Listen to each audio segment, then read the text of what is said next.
Welcome to Lit with Ernest, where we dive into the world of literature and explore its significance in our lives.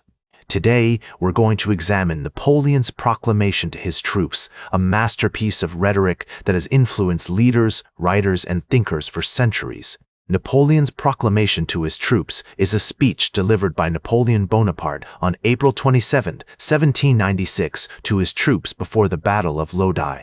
This speech is significant not only because of its historical context, but also due to its literary merit.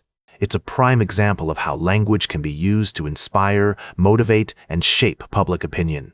To understand the significance of Napoleon's proclamation, we need to consider the historical context in which it emerged. The French Revolution had created a new kind of citizen soldier, one who was motivated by ideals of liberty, equality, and fraternity. Napoleon tapped into these ideals, using them to inspire his troops and to justify their sacrifices. At the same time, he was also drawing on the military traditions of ancient Rome and Greece, using them to create a sense of continuity and shared purpose. From a literary perspective, Napoleon's proclamation relates to several major traditions, including classical oratory, revolutionary rhetoric, and Romanticism. The speech is characterized by its use of rhetorical devices, such as metaphor, repetition, and emotional appeal.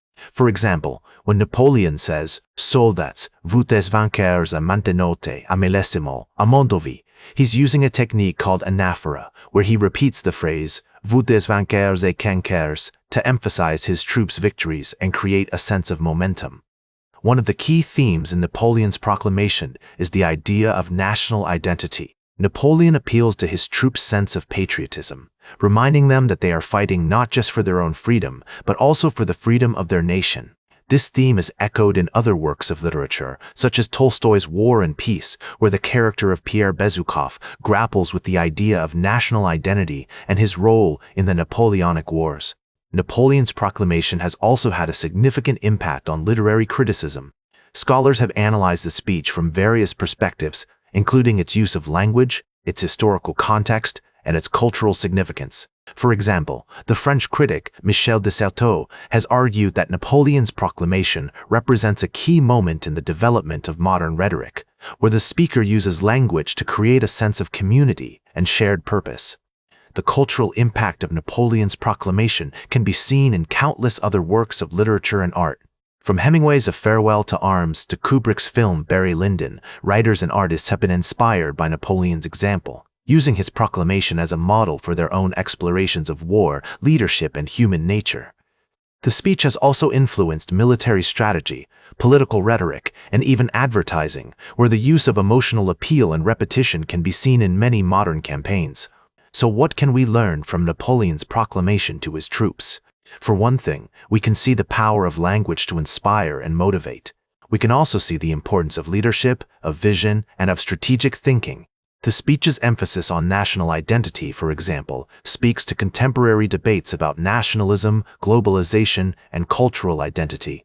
Its use of rhetorical devices such as repetition and emotional appeal can be seen in many modern forms of communication, from social media to political speeches. In conclusion, Napoleon's proclamation to his troops is a masterpiece of literature and rhetoric, a work that deserves to be read and studied by anyone interested in leadership, war, or human nature.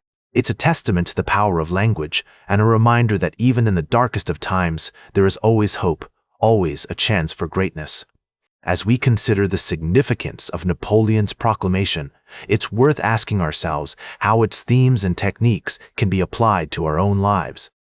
How can we use language to inspire and motivate others? How can we cultivate a sense of national identity or community in our own work and relationships?